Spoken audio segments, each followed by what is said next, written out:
Bismillahirrahmanirrahim.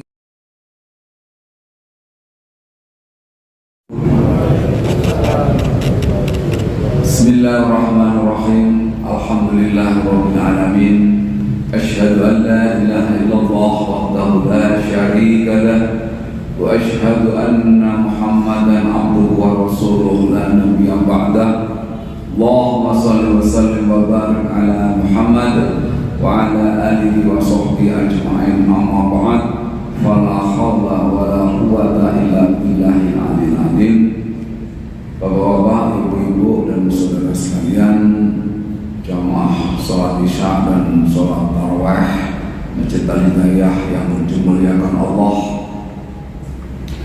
Alhamdulillah kita sampai pada malam hari ini, malam 26, masih diberi kenikmatan oleh Allah berupa iman, Islam, sehat lahir, sehat batin, dan yang tidak kalah pentingnya adalah sehat ekonomi, sehingga kita semua bisa melaksanakan sholat isya dan sholat tarawih secara berjamaah dalam keadaan sehat walafiat, tidak ada kekurangan suatu apapun. Bapak, Ibu, dan saudara sekalian kami hormati, pada dasarnya manusia itu dilahirkan ke dunia ini, diciptakan Allah dalam keadaan suci, dalam keadaan bersih, tanpa ada noda sedikit pun. Tapi dengan perkembangan zaman, era kontemporer ini, manusia sebagai makhluk sosial dalam menjalankan aktivitas sehari-hari sesuai dengan bidang dan kompetensi masing-masing. Ada yang jadi pegawai, ada yang jadi petani, pedagang, nelayan, TNI, Polri, dan lain sebagainya.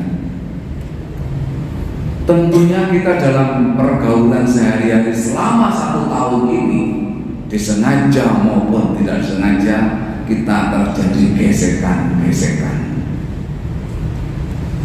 Secara individu, manusia juga tidak lepas dari dosa dan maksiat selama 1 tahun. Maksiat kedua mata, maksiat kedua telinga, maksiat kedua kaki, maksiat mulut, dan lain sebagainya. Oleh karena itulah, karena kita berlumuran dosa selama 1 tahun ini, Allah mewajibkan kita untuk puasa selama 1 bulan, menggembleng kita. Tujuannya apa? Supaya dosa-dosa kita yang kita lakukan selama 1 tahun, baik sengaja maupun tidak, ini semuanya rontok habis. Dari segala kita lihat dari segi kesehatan, orang yang berpuasa maka dia akan menjadi sehat. Ini saya mau bercerita sedikit. Saya itu berasal dari Blitar, tapi saya tugasnya di Surabaya sini. Di sana ada beberapa petak lahan. Memang saya mengadakan suatu uji coba, mengadakan suatu eksperimen. Yang satu petak kecil saya tanami tomat, yang sebelahnya kacang panjang, satunya terong dan lombok. Dan yang sebelah kiri saya tanami padi. Nah, dengan perkembangannya mulai saya tanam bareng-bareng itu, antara kacang panjang yang saya semprot pestisida dan yang tidak saya semprot, saya bandingkan. Jadi semua sayuran tadi ada yang saya semprot pakai pestisida, yang tidak saya semprot pakai pestisida. Dan padi juga begitu, ada yang saya semprot dan ada yang tidak.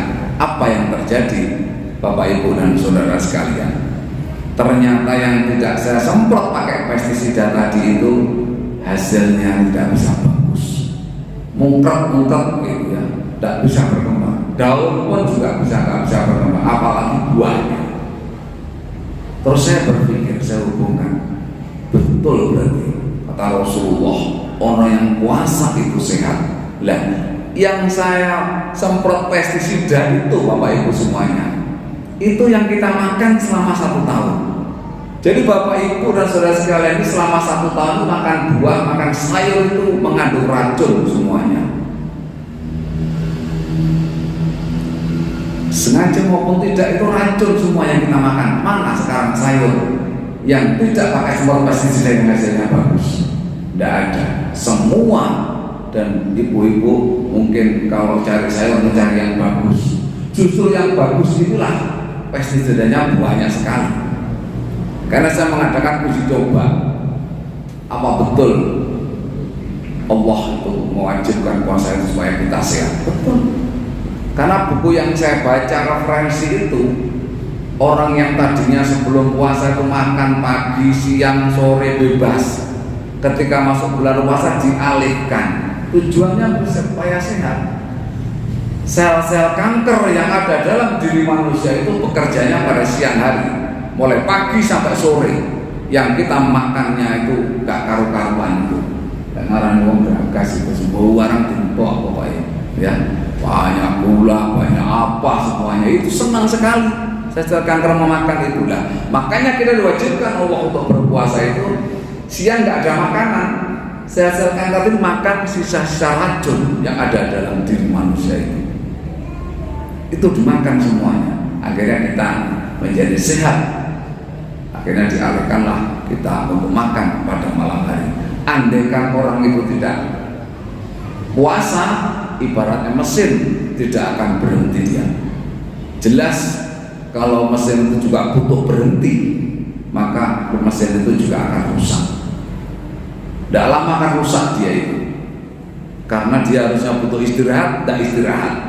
Bayangkan, semua ini ciptaan Allah ini tidak ada yang mesti suatu saat akan rusak.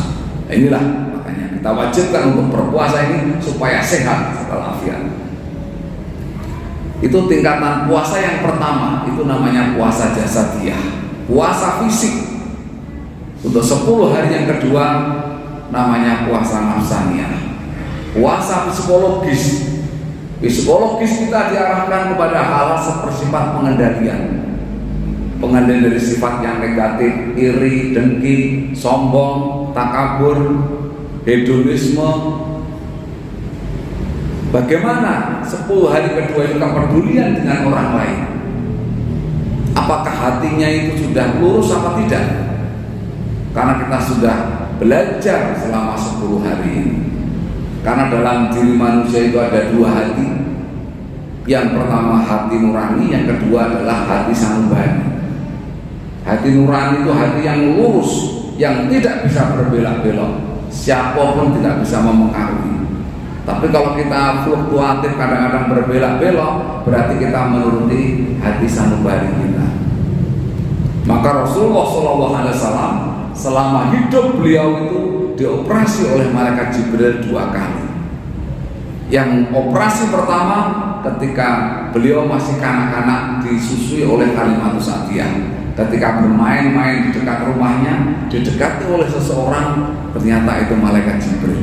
Akhirnya disuruh berbaring, dioperasilah dadanya, yang dibelah dadanya, diambil hatinya yang busuk-busuk. Sehingga punya Rasulullah baik. Operasi yang kedua ketika Rasulullah mau Isra Mi'raj. Akhirnya diperintahkanlah malaikat Jibril oleh Allah, ya Jibril, silahkan mengambil buruk di surga, jemput Muhammad sekarang yang berada di Masjidil Haram. Dia sedang berbaring ditemani oleh sahabat Sayyidina Hamzah. Oke, berangkatlah malaikat Jibril menuju ke, sambil naik buruk menuju ke Masjidil Haram. Akhirnya sampaikanlah kepada Muhammad, ya Muhammad, panjenengan malam ini harus menghadap Allah Subhanahu wa Ta'ala. Setelah itu berbaring, bangkit, dilihat malaikat Jibril, wah, ternyata dalam hatinya masih ada sisa-sisa yang belum bersih di operasi itu. Masih ada sisa yang was-was dalam diri Muhammad. Akhirnya disuruh berbaringlah di dekat sumur Zam-Zam itu. Di operasi yang kedua, diambilkanlah air Zam-Zam oleh malaikat Mikail untuk membersihkan hati Rasulullah SAW. Makanya Rasulullah itu hatinya bersih, tidak punya sifat apapun. Makanya menjadi uswatun hasanah. menjadi percontohan oleh umatnya Muhammad Rasulullah. Kalau kita tidak, masih punya dua hati, kayak al-iman ya situ ya, kadang butuh hati pas kondisi rotok susah mau ibadahnya mau ngomong, berarti itu yang jalan hati nuraninya. Tapi ketika waktu lingkungannya ngajak berbelok ya sudah, berarti kita yang main adalah hati sanubari kita. Makanya orang yang seperti itu menurut Al-Ghazali namanya qalbun maridun, hatinya yang sakit. Makanya seharusnya kita itu menuruti hati nurani, tapi kadang-kadang yang main adalah hati sanubari. Ini yang menjangkiti penyakit modern zaman sekarang. Apa itu penyakitnya? Penyakit serba iya. Orang itu ya sholat, ya haji, tapi ya maksiat, ya korupsi. Berarti ini kena penyakit serba iya. Ini yang menjangkiti masyarakat modern sekarang ini. Nggak bisa istiqomah. Jadi malaikat Raqib dan Atid kadang-kadang menyangkut bingung. Kemarin bagus, tapi sekarang sudah berbelok lagi. Makanya kita harus belajar istiqomah supaya hati kita tetap lurus kondisi apapun. Makanya yang hak katakannya hak. Qulil haqqa walau kana murran. Katakanlah walaupun itu adalah pahit. Jangan sampai kita dipengaruhi sesuatu aja sudah berbelok. Tingkatan yang ketiga adalah puasa ruhaniyah, puasa spiritual kita. Karena pada 10 hari terakhir itu Rasulullah, Allah Subhanahu wa taala mau menurunkan yang namanya malam Lailatul Qadar. Bagaimana cara mendapatkannya malam Lailatul Qadar itu? Dengan hati yang suci tadi, dengan hati yang bersih tadi itu baru bisa. Jangan harap Bapak Ibu mendapatkan malam Lailatul Qadar, tapi kalau hatinya masih belum bersih, masih punya rasa iri, dengki, punya takabur, punya riak, nah, jangan harap mau mendapatkan malam Lailatul Qadar. Makanya malam Lailatul Qadar didapatkan dengan hati yang suci, dengan hati yang bersih. Kalau orang bagaimana 10 hari terakhir itu hablum minallahnya bagaimana, hablum minan nasnya bagaimana, hablum minal alamnya bagaimana. Lawang Jawa ngarani kabel setrum. 10 hari terakhir setrum nang pangeran, nang Gusti Allah kaya besar Anda ini. Salat tarawihnya itu sopnya makin maju atau tetap. Nah, inilah yang istiqomah, inilah yang hablum minallah. Setrume nang pangeran tambah besar 10 hari terakhir. Malah justru kadang-kadang intinya 10 terakhir malah merosot. Masjid-masjidnya sepi, yang ramai adalah malnya. Ini padahal kita Allah mau menurunkan malam yang sangat istimewa, yaitu namanya malam Lailatul Qadar itu. Oleh karena itulah ini saya tadi masih mengamati dengan kondisi yang sangat sibuk. Bayangkan Bapak Ibu masih sempatkan sholat tarawih, sholat isya. Ini mengindikasikan bahwa Bapak Ibu semuanya pada mati masjid aja ini calon-calon penghuni surganya Allah Subhanahu wa taala. Oleh karena itu, untuk mengetes kita nanti hablum minallahnya bagus, kira-kira ketika malam bangun tidur, saya tanya yang jujur, yang kita buka pertama Al-Quran atau HP? HP. Berarti jujur. Tanya itu, kalau hablum minallah bagus, maka kalam Allah yang kita buka pertama adalah Al-Quran. Itu Ustaz, Al-Quran ada apa itu? Jawab ada Al-Qurannya. Tapi yang bukan Al-Qurannya. Bagaimana kita hablum minallahnya betul-betul? Kalau zaman saya dulu, ketika masih anak-anak, ditanya oleh abah saya, "Nak, sudah berapa kali ini khatam tadarus ini?" puasa sudah mau akhir, ya sudah sekali 2 kali begitu. Tapi orang tua sekarang pertanyaan pada anak bagaimana? Nah, ini sudah mau akhir, sudah beli baju atau belum? Kalau belum, ini mama atau saya carikan di TikTok atau di Shopee. Pertanyaan pun sudah beda dengan orang dulu dengan orang sekarang seperti itu. Nah, oleh karena itulah mari kita momen puasa Ramadan ini betul-betul sisa waktu yang sedikit kita maksimalkan. Mudah-mudahan kita semua nanti pada ini 10 hari terakhir itu nanti adalah semuanya bisa sukses diterima oleh Allah Subhanahu wa taala. Bisa sukses puasanya, bisa sukses tarawihnya, sukses daripada tadarus Al-Qur'annya, bisa suksesnya qiyamul lailnya, mendapatkan malam Lailatul Qadar, dan sukses membayar zakat mal dan zakat fitrahnya. Zakat mal untuk mensucikan harta kita. Jangan sampai harta kita kecampuran yang bukan hak kita. Kalau seorang sudah mencapai 1 nisab, hartanya lebih kok nggak dikeluarkan zakatnya, itu derajatnya di mata Allah di bawahnya pencuri. Kalau orang mencuri kadang-kadang dia butuh makan, apa yang dibutuhkan. Tapi kalau orang itu punya harta tidak dikeluarkan, haknya orang lain dititipkan oleh Allah kepada mereka itu, makanya derajat di mata Allah itu di bawah pencuri. Makanya majukan hidayah yang siap menampung daripada zakat mal dan zakat fitrah Bapak Ibu semua.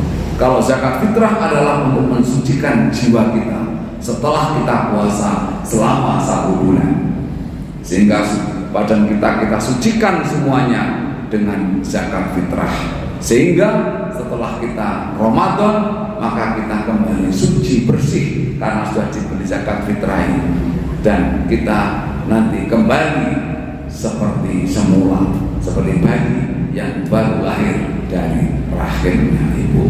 Mudah-mudahan kita semua nanti Syawal akan menjadi peningkatan dan lebih baik daripada tahun-tahun sebelumnya, dan para jamaah semuanya bisa panjang umur menangi puasa yang akan datang. Terima kasih, kurang lebihnya mohon maaf. Assalamualaikum warahmatullahi wabarakatuh.